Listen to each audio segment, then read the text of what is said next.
大怪盗アルセーヌ・ルパンが残した不思議な宝物ルパンコレクションがギャングラーに奪われた。失ったものを取り戻すために戦う怪盗、世界の平和を守るために戦う警察、君はどっちを応援す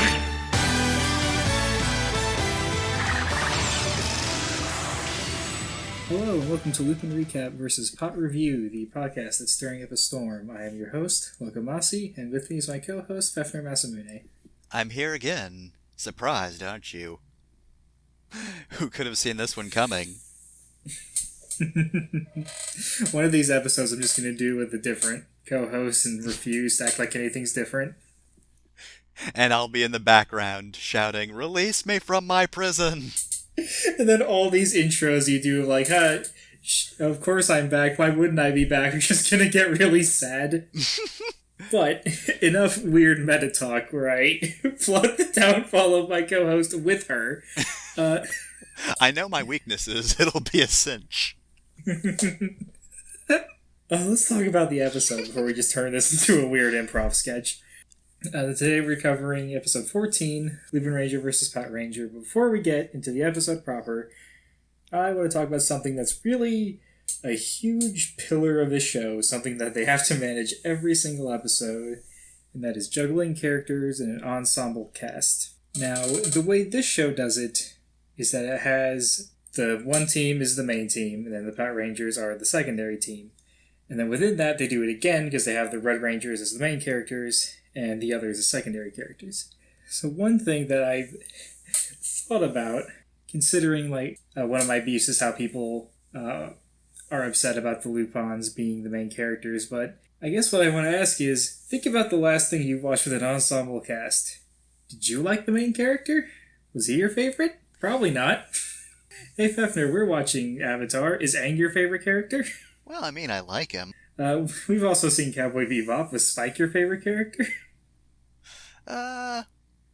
He's also alright. But what I'm getting at is that making the Lupin Rangers the main character might have been the worst thing for their popularity, because no one has the main character as their favorite.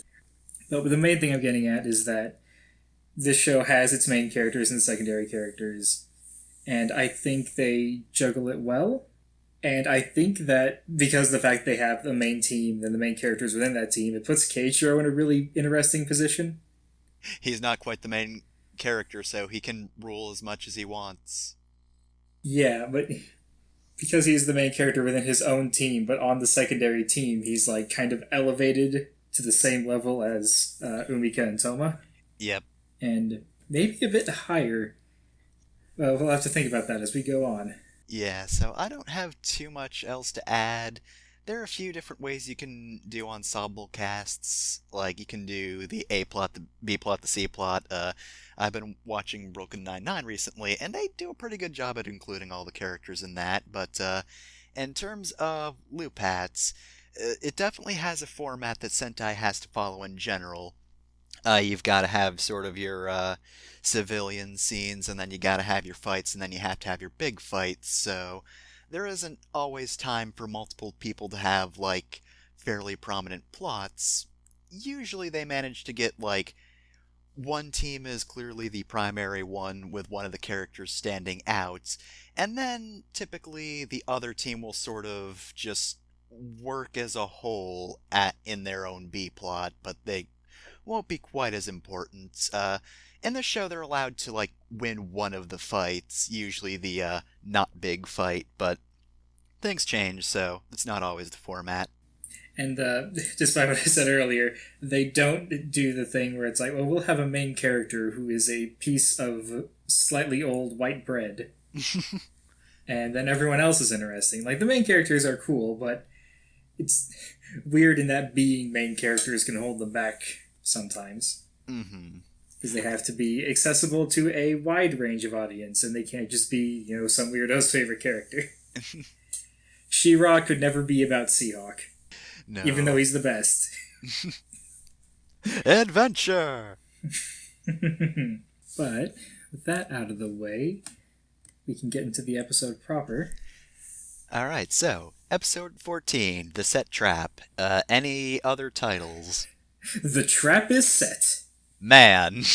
So technically no, but So, not the best titles. It's a little dull in comparison to what actually happens in the episode, but we open on the cops investigating a somewhat barren, rocky area, trying to pick up on some kind of sound. They believe they're closing in on a ganglar, and Tsukasa notes that they're near Sidon's hideout. I won't forget that joke. Kaiichiro rushes on ahead, and Sakia notes that he's especially fired up today, as though he has calm days. Tsukasa replies by mentioning a promise that Kaiichiro made to a kid at a preschool. We flash back to the cops talking to a teacher who's worried that there might be a gangler around the area they're going to take their class trip. Outside, an adult is trying to get a kid to calm down, but the kid is adamant about fighting the monster. The teacher says that he has a strong sense of justice, and that there's been talk about canceling the class trip. Kaiichiro takes it upon himself to go over to the kid and reassure him, telling him that it's not the kid's job to fight the ganglars, but his own. Kaiichiro then gives his best smile, which Sakia notes is a rarity. Kaiichiro then gives another smile and attempts a pinky promise, but the kid crushes all of his hopes in an instant because he's a Phantom Thieves fan, and he tells Kaiichiro as much to his face before running off, leaving Kaiichiro completely broken. I love the scene so much. God. It's sort of obvious where it's going to go, but just that moment where Kaiichiro just stands there almost unflinching, but you can see some twitching. Mm-hmm. It's amazing. And I'm glad that it's unflinching. I'm glad he doesn't get mad at the kid. It's what keeps Keiichiro likable, and that he takes this personally, but entirely personally. So he blames himself and not the child for the child not liking him. Yeah, he's not a jerk to the kid. He is just completely crushed. Tsukasa ends the flashback by saying that while Kaiichiro might like kids, not a lot like him back. Back in the present, Kaiichiro puts his ear to the ground and hears a strange noise. The cops determine that whatever is causing the noise is underground, but they'll need Jim to figure out what's going on. Jim is given the order to probe Mount Tokiori, and we change scenes over to Hell. Degranio, for once, sounds annoyed at a request. Our Gangler of the Week, Togeno Albus, has requested him to go to the human world. Togeno has joined with another Ganglar, Ododo Maximofu, and I'd refer to him as Ganglar Lupin, but Ododo is just too fun of a name to say. That would get confusing, calling him Ganglar Lupin. It's not the same kind of Lupin, it's the other one. Also, Degranio just looking up from his wine glass. You want me to go outside? He's really not fond of it. Anyway, Ghosh informs the viewers at home that Ododo is the younger of the Crash Brothers, a notably destructive duo. They will destroy anyone or anything, or shoot, what was the phrasing in the episode we watched? I found it particularly funny.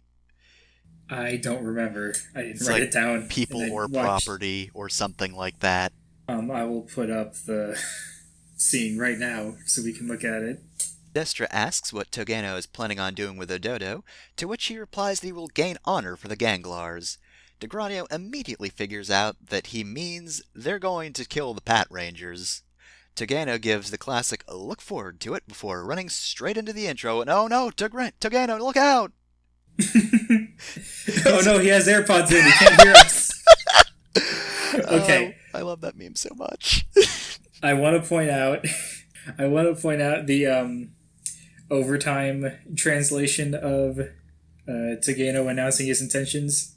He says he's going to distinguish himself the only way you can in a gang. Destra and Ghosh what does he mean by distinguish themselves? And Negranio just chuckles and goes, "You're going to kill a cop, aren't you?" I prefer that version. I like it because he's imply just the way they phrase it implies something unique to a gang and not just the most interchangeable word on the face of the earth, honor. Yeah, that one doesn't work as well. Yeah, and Degranio immediately knowing it and being kind of smug about it, I kind of like it. And just in this kid's show, you're gonna kill a cop. Yeah, that works better. It's just that means Degranio was impressed before he even knew it was the Pat Rangers. You're just gonna kill some random officer? Cool. Oh, yeah, those ones. Good. Yeah, I hate them too. So returning from the intro, we find Kogure giving the juror trio info on Togeno. Togeno's just a straight-up assassin, and one who relies on setting up traps in advance. Tuma asks about Togeno's collection piece, and in a moment of bizarre horror, Kogure starts a sentence, lifts his teacup, and suddenly a tiny Kogure emerges from behind the teacup just to tell them that Togeno can turn tiny. I love this scene. We cut to a surprised reaction from Kairi and Umika, understandable, but then we cut back to and tiny Kogure was just a little puppet all along. So after everyone calms down over Kogure's terrible magic trick, Umika mentions that they can't retrieve the collection piece if he shrinks. We return to the cops driving back to HQ when a man in a suspicious amount of wool sweater runs in front of the car suddenly, pleading for help. Hang on. What did we learn a few episodes ago? We're in the middle of summer right now. Because the weirdos come out with the warm weather. And this dude is running around in several layers. He's, like, that can't even be snug anymore. It's doing the thing where it rolls over into suddenly uncomfortable. The cops rush out and ask what's wrong, and they're quickly pointed towards Togeno, who runs into view. Kaisatsu change happens, and we get the full sequence, so you know there's going to be cool stuff happening later that they didn't want to interrupt. The Pat Rangers charge in and quickly gain the upper hand. That is until Togeno pulls out a shotgun. Just a real-ass shotgun. Oh god, like, in the show where guns are fairly normal, they can still do the a gun joke, and it's still hilarious, or I guess moments. It's not a joke in the show, it's he just pulls out a shotgun. Togeno, you're not supposed to have a gun. With it, Togeno is able to pin the Pat Rangers down before we suddenly hear him say, "An opening." Ichigo looks around, but sees nothing. Togeno continues throwing his voice, and the Pat Rangers begin to freak out. By the time they regain their composure, Togeno has managed to make his escape. The cops return to the comfily dressed man and ask why that Ganglar was after him. The man pulls out a tiny drill tank, which the cops immediately recognize as a Versus vehicle. Sweaterman thrusts the drill into Kaichiro's hands and runs. Back at HQ, the cops confirm that it is a collection piece, and Tsukasa suggests that they send it in to be analyzed. But Jim suddenly interrupts, noting that the disturbance at Mount Tokiori is being caused by a large object buried deep underground. He doesn't know what that object is, though, and thinks they need to investigate in person.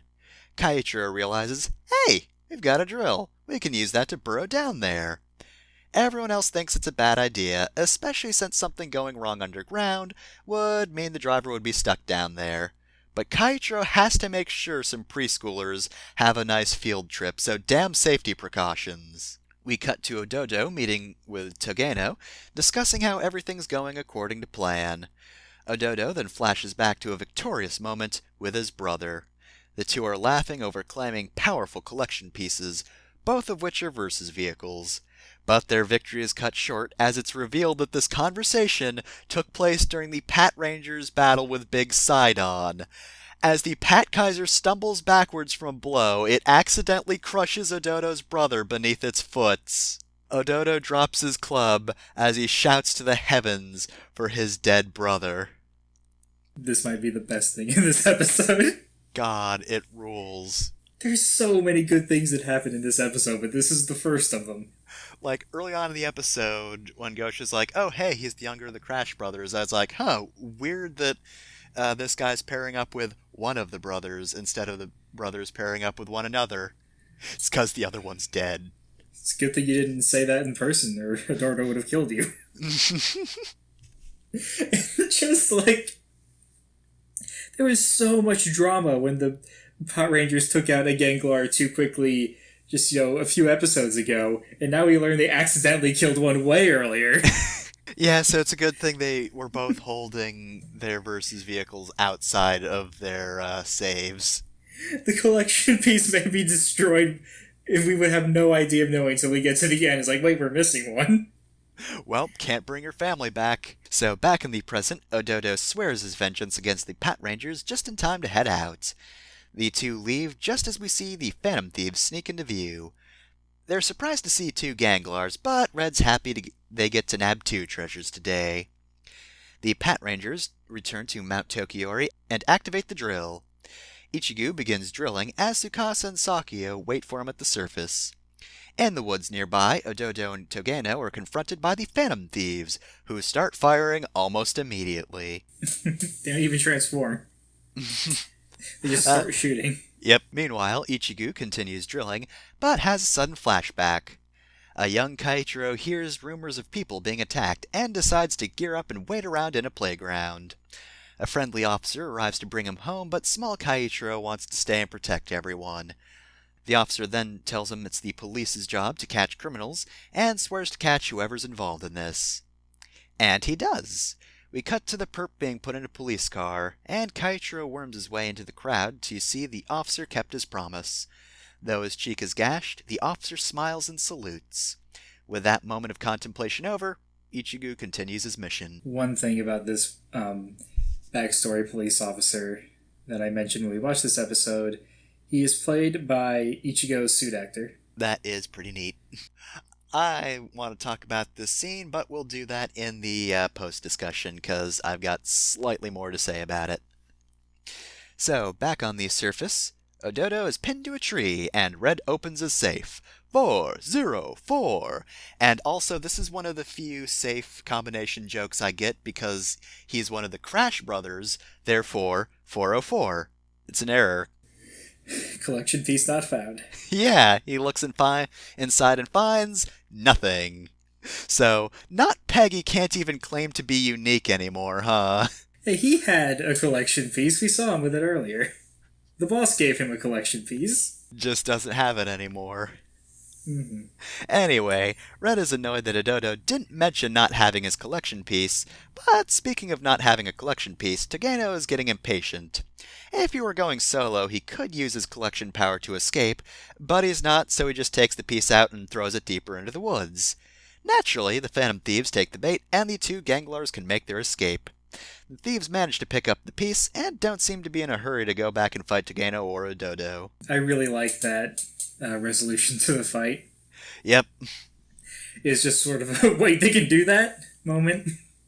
Like, yeah. I don't need my collection piece. I've already used it. I need to kill a cop. I'm getting small. Won't help me kill a cop. Yep, pretty much. And again, like, if he didn't have to drag a dodo around, he probably could have just shrank, and then, if this were a Phantom Thieves episode, that would probably be the plot of, oh no, he shrank. We gotta figure out how to deal with that. But they don't. Problem solved. He ditched it. So, we then return to the drill, where our focus is drawn to a tiny thing placed on the ceiling. It flashes, and in a split second, Ichigo is stabbed in the back by 3 daggers. He gasps and falters, and the drill stops moving. Though he manages to pull the daggers out, he realizes he's been poisoned. He de-transforms, already looking worse for wear. On the surface, Tsukasa and Saki are confronted not only by Togeno, but the besweatered man from earlier, who reveals that he was a dodo all along. Also, I do like how he was in his Ganglar form just a minute ago, so he transformed into his human form just to show off. I was about to point that out. He had to flex on the cops. As we all do. Tsukasa then realizes that it was a trap all along. It's me, Pat Rangers. It was me all along. Oh, hello. Oh, son of a bitch. I fooled Saki everyone. Saki just shouting. No, wait, it would be Jim Carter. Oh, son of a bitch. I fooled the cops. I fooled Togeno. I even fooled Degranio. Just like jabs him in the ribs. Just like, hey. Knock it off. Tsukasa then realizes that it was a trap all along, and is worried for Kaichiro. Togeno then explains that he shrank in order to enter the Versus vehicle, and placed a trap in there that would activate in this very situation. Kaichiro struggles back to consciousness, and Director Hilltop suggests that he returns to the surface. But Kaichiro, being Kaichiro, pushes forward to confront the problem. He absolutely refuses to allow this class trip to be cancelled. Remember, he's doing this for preschoolers. Kaiichiro's that dedicated. Ododo, assuming that Ichigo is dead, decides it's time to take out the other two as well. Togeno then asks his boss to witness their battle, prompting Tsukasa and Sakuya to look over to the cliffside. To their horror, their battle is indeed being watched by Degranio himself, as well as Destra and Gauche. Degranio, in an unusually bad mood, tells Togeno not to disappoint him. The remaining cops Kaisatsu change and battle against the two Ganglars. The Pat Rangers do a pretty good job up until Dodo slams his club into the ground, causing some kind of fuzz to emerge from the ground. We then hear Dodo's voice being thrown, so I guess that's his power, ventriloquist fuzz? Yeah, you don't know that cotton balls can hold audio recordings? I had not... and play them back before. at a later date? Yeah, this is a really weird power. The power is fine, it's just a weird visualization of it. Yeah. And it's also, not necessary, because they weren't there at the other fight. The cotton balls weren't at the other fight, but he was still throwing his voice around. Yeah. Well, we won't question that. It's fine. Whatever. The Pat Rangers start doing poorly until they just decide to shoot the fuzz clouds. Annoyed, Togeno throws some daggers, which Tsukasa manages to deflect. And unfortunately for the Ganglars, one pierces right into Ododo. Sangu then restrains Togeno, allowing Nigu to launch the biker repulsion cannon straight into Ododo, killing him instantly. Togeno wrestles free of Sangu's grasp, but the higher-ups know that he's outmatched, which means that Degranio's officially out of patience. He taps his scepter against some kind of buzzsaw gear on his body, and below, the fighters notice something strange happening. Silver crescents flicker in and out, creating slashing sounds. Silvery dust hangs in the air as these strange slash effects move across the field. At last, a saw sinks into the ground in the center of it all, and everyone just fucking explodes. 9,999 damage. The Pat Rangers go fucking flying through the air, de-transforming before they even hit the ground. I always forget how overblown this part of the fight is. God. He just tapped the buzzsaw and 3 people almost died. Yeah, he just nukes the field. Tsukasa and Sakuya are alive, but in terrible shape. Well, remember, their suits can take 10 tons of TNT. Yeah. So this is worse than that. And this is also probably the worst injury we've seen in this show since, that one time that Kaiichiro took a crescent beam / thing. Yeah, they look beat to shit. They look awful. Togeno, having also survived, is scolded by Degranio before he decides to leave. Though before leaving, Gauche enlarges Ododo and hopes it raises Degranio's mood.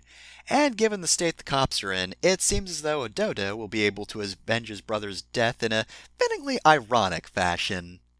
But as he brings his foot down, he's stopped by a crane emerging from the ground and slamming into his face.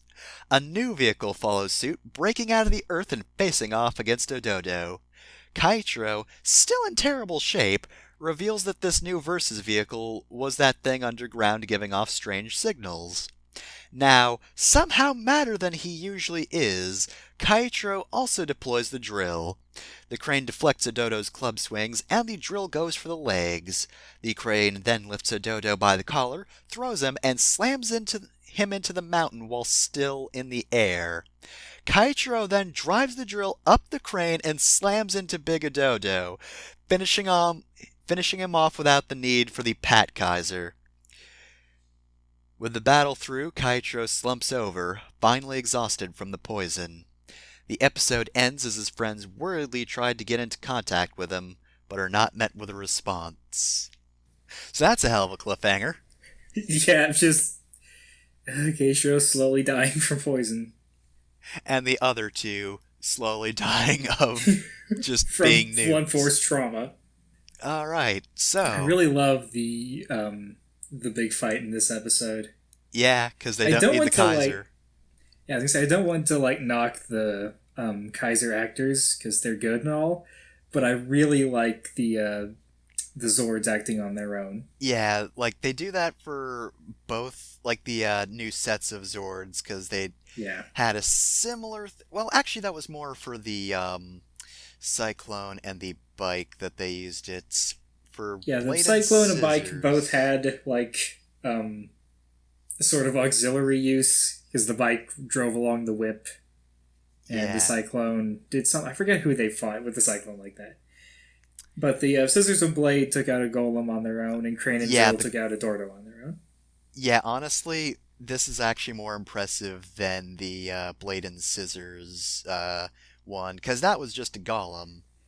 Yeah, and, like, Kyrie made it look sort of effortless, which is, cool in its own right, but Keishiro driving out of the earth screaming about killing Ganglars. Yeah, that ruled, and also just, like, the vehicle choreography was just really good. Because that's the problem with making it look effortless. It was just the Blade and Scissors fly through the air and cut the golem in half, which is okay. But yeah, just being able to show the Zords are strong by taking out a big opponent without the need for a Kaiser is neat, and this is just really good. I like that the Crane deploys a ramp for the Drill to drive up. Yep. Finally, Kaichiro gets to ramp off something without it ending in failure.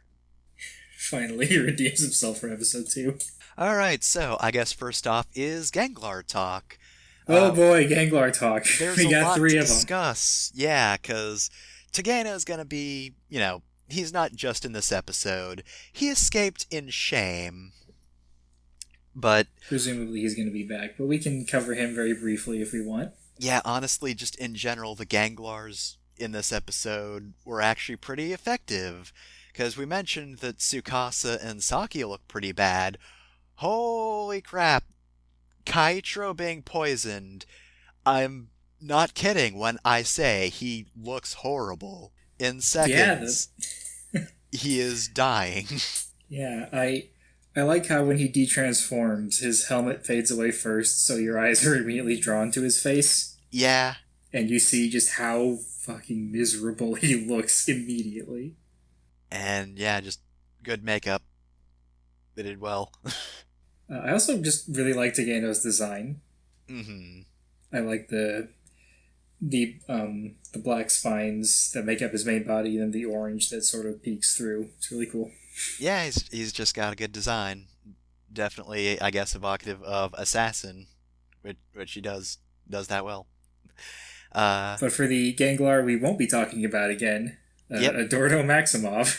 Yeah, so Dodo, it's a good thing. His backstory is amazing, because power-wise, there's not much to him. He never gets It's a to use little his collection piece power because it was a versus vehicle, and I can't say we're never going to see a Ganglar use one of those. It would be cool to see that happen, but it hasn't happened yet, and it didn't happen here. Yeah, I'm not sure what it would do, Yeah. Like, would he gain a drill, or... Yeah, would he, do, like, the K-Sat's summon, or would he do a K-Sat's boost and just have a drill? Yeah, so... And his normal powers are, like, he has the voice throwing thing, which is weird for somebody supposedly from the Crush Brothers to have. Yeah. I mean, I'm curious as to how he would work alongside his brother, but we're never seeing that. Rest in peace. Also, Ghosh didn't come for him either. he can stay dead on the mountain. I've already done something today, whatever. Though, to be fair, it would be hilarious if just midway through the fight it's like, oh, geez, Big Sidon's pretty strong, and then out of nowhere comes another giant Ganglar. Who the fuck are you? That would have ruled. But it would have been a really stupid thing, because we would have had to wait for 11 episodes to explain why a second Ganglar burst into the fight. Oh, God. But yeah, otherwise, Adodo's just sort of there. Yeah, it's interesting because I think this is the first time we've seen Ganglars team up. Yes. And they sort of, like, explain away a lot of the collection piece powers. They don't have to juggle too many powers. Yep. But I do like how they thought about how to use their powers together strategically. But in a fight, they clearly haven't trained. Yeah. Because Decano accidentally poisons Zordo. Yep. And also, the resolution to the whole throwing the voice thing is just, they decide to shoot the fuzz. Okay, that's it. That's how you take down that power. Yeah, well, I kind of like it because they try and do it when they're in the middle of the fuzz and it doesn't work. So they, like, let themselves get thrown to one side, where, like, all the fuzz is on one side of them, and then they shoot it all. Yeah. And it's really neat because it looks like they're being thrown and they just turn around and destroy all of it at once. Yep. Good recovery, because I believe it was Tsukasa who got tossed just before that. And then Sakia catches her, and then they just fucking twirl around. But yeah, otherwise, good motivation. Not the most interesting to watch fight, so he is memorable for his backstory. And then finally, we have an excuse to talk about Degranio again. Yep. Apparently, he keeps all his patients stored in that room. Yeah. Because the second he leaves, he is incredibly pissy the whole time. I know. I do have to wonder about that. Maybe he just hates humans that much. Maybe I became a boss so I wouldn't have to work anymore. Why are you dragging me out here to Gano? But yeah, I mean, maybe he gets weaker when he's in the human world, but it's not like you could notice that from his performance here. Just party wipes one of the teams.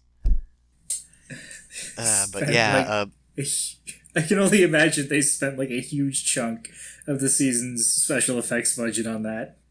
Because it's just explosion, explosion, explosion. They keep happening. Yep. And then they just fling the two actors across the screen. Oh my god. I just happen to know so- Negreanu only got a little mad and he nearly killed 3 people. Yep. I would see Negreanu pissed.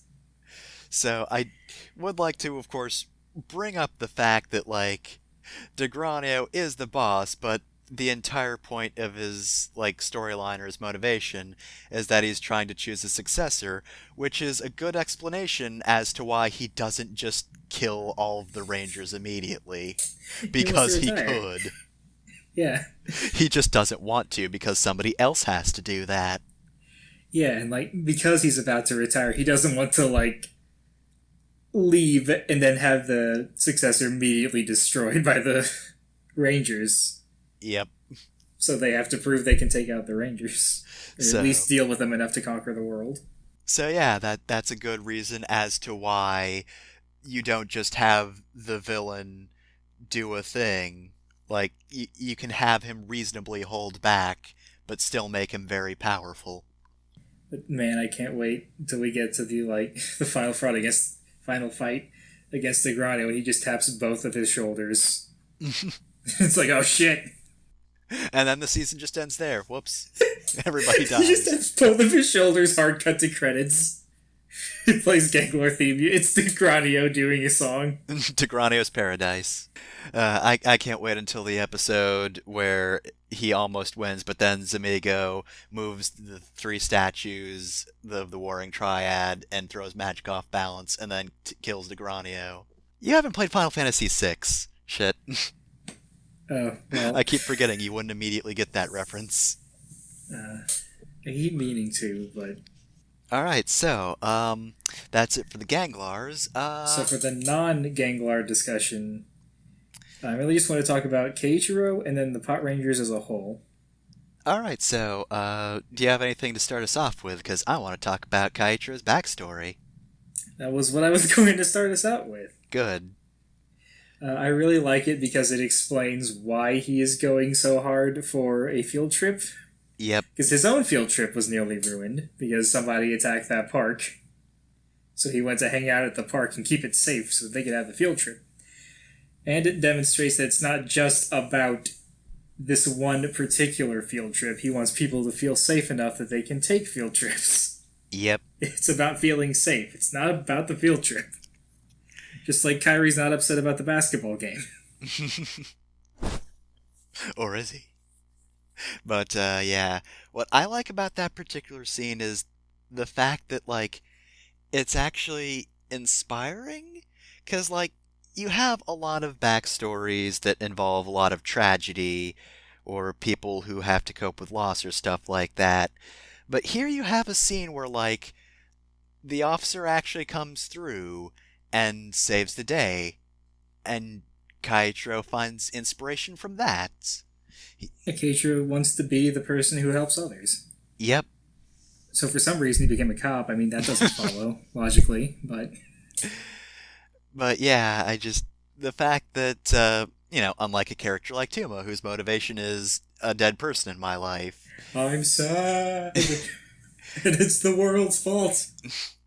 Yeah, instead we just get, oh hey, Kaichiro actually had good, inspiring figures in his life, and he wants to live up to those, or to people like that. Yeah.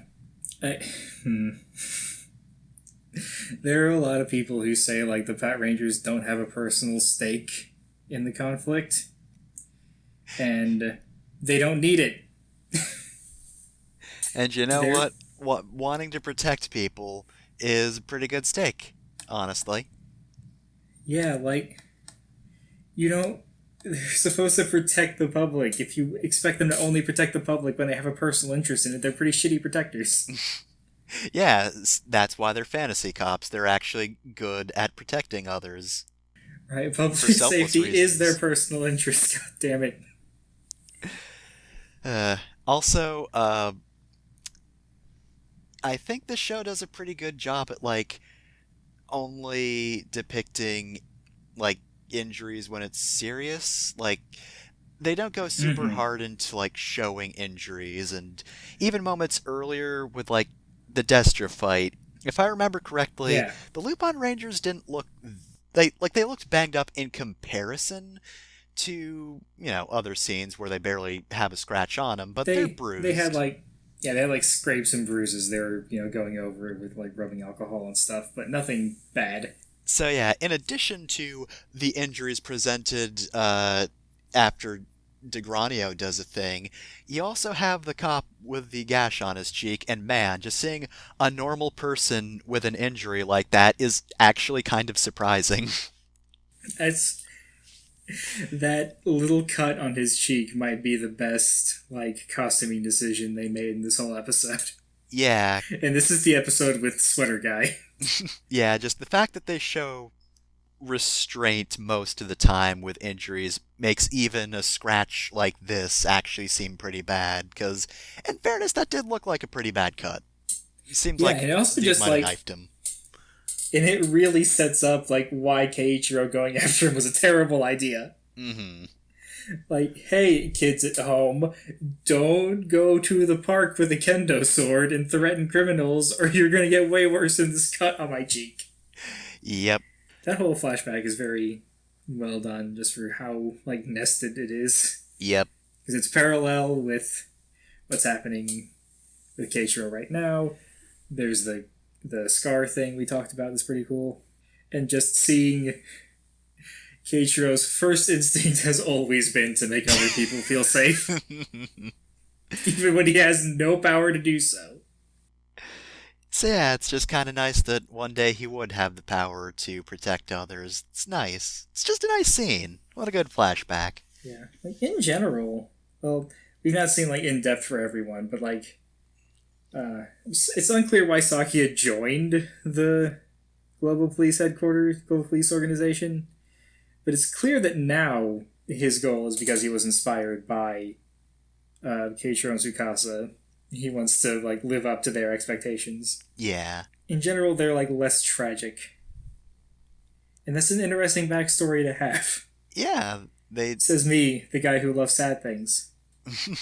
You don't always need tragedy in your background. Sometimes you can have a good life and still do the right thing. Yep. But so now that we've, like, naturally transitioned to talking about the Pat Rangers as a whole, let me ruin that and just point it out completely bluntly. We'll talk about the Pat Rangers as a whole. this really sets up the difference between the Lupins and the Pat Rangers. Mm-hmm. It's not super clear here, but like the Lupin Rangers are like, they emphasize their flashiness, like, hey, look at this cool toy, look at what like little effort I have to put into it. And Look even at all though the Pat these Rangers flips. even though the Pat Rangers do get a cool toy here, it's not the fact that they have a new toy, it's that Keiichiro loses his mind while using it. Yep. Like, I think I mentioned I have a lot of fun watching the Lupin Ranger fights, but I tend to like feel better when the Pat Rangers have a big win like this. Yeah. Because between this and the reveal of the biker shot in I think episode 6, their big victories tend to stick in my head more. Mm-hmm. Because it's the old heroic perseverance. I will do what I must. Also, in terms of differences, I do like how limited the Lupin Rangers are in this episode, and the fact that they're done in this one once they get the collection piece, which I think is a pretty good example of the difference between them. Because the Lupin Rangers got the collection piece, they're done. Meanwhile, the police are dying. Yeah, and it also just sets up like the only reason the Lupin Rangers have killed every Gangler up to this point that they have is because the Ganglers didn't run away. Yep. Once the Gangler loses his collection piece, they don't care anymore, and they'll usually kill them, but if they run away, like, if they run away and don't come back, Lupins don't care. Yeah. If they happen to run Presumably- across either of them again, then yeah, they'd probably kill them, but... As I say, presumably if they keep terrorizing the city, they'll track him down again, but they don't care if they get away for a day. Yep. Unlike Keiichiro, who refuses to put off the investigation of this mountain for any time whatsoever. This is the one time he does not care about procedure. Well, I don't know what the procedure is for Zords, so maybe this is procedure. Gotta have HQ look at it, they'll scan it, vectors of the vehicle come up and they'll say, yes. No poison darts in here. Oh no, this one does have poison darts. I want to see the alternate take of this episode where Keiichiro says, alright, yes, we'll have to do it quickly, and then Togeno just goes, ah, shit. Hey, wait, how do we get the poison darts out? Make this thing grow, Keiichiro. We can only make it a little plastic toy. We don't know how to do this. Yeah, despite being a Lupin Ranger fan most of the time, I do really like when the Pat Rangers have a big win like this. Yep. Alright, so anything else? I don't have anything else. Yeah, honestly, just Keiichiro is really good in this episode. So which Pat Ranger do you think is going to die, Fefner? You know, Sakia. Oh no! Our least favorite. But yeah, in terms of predictions, I really just have comments. Just Degranio, I want to know what his deal is with the human world and why he's just so impatient when he has to go up there. I actually didn't link his impatience to the human world. I thought he was just like, who is this upstart telling me I gotta get out of my office? Son of a bitch, you care so much, you bring the Pat Rangers to me. Yeah, honestly, Degranio wouldn't care about the Pat Rangers just destroying his dining room. I just want him to take a sip from his wine glass, set it down, and then Saki is thrown across the table and knocks it over. And he just reaches further just off screen and pulls out a second wine glass. Table flips over. I want Degranio to eat a full multiple course meal while the Power Rangers are fighting around him. Oh god. Degranio is the best thing about talking about this show. Degranio is so good. But yeah, I also have to wonder how the Lupin Rangers are going to get involved in the next episode, because they don't really have a stake in it at the moment. It's because if anybody's going to go after the Pat Rangers, it's going to be Togeno, who doesn't have a collection piece anymore. And given he's kind of disgraced, I don't think he's going to get a second one. Yeah, and he's threatening enough that the Lupin Rangers might just want to, let's see what the police do first. Yeah, except the cops are all dying, so We're dying, Lupin.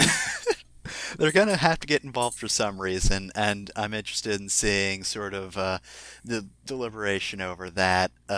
My thought is Umika, probably all for helping them. Her girlfriend's there.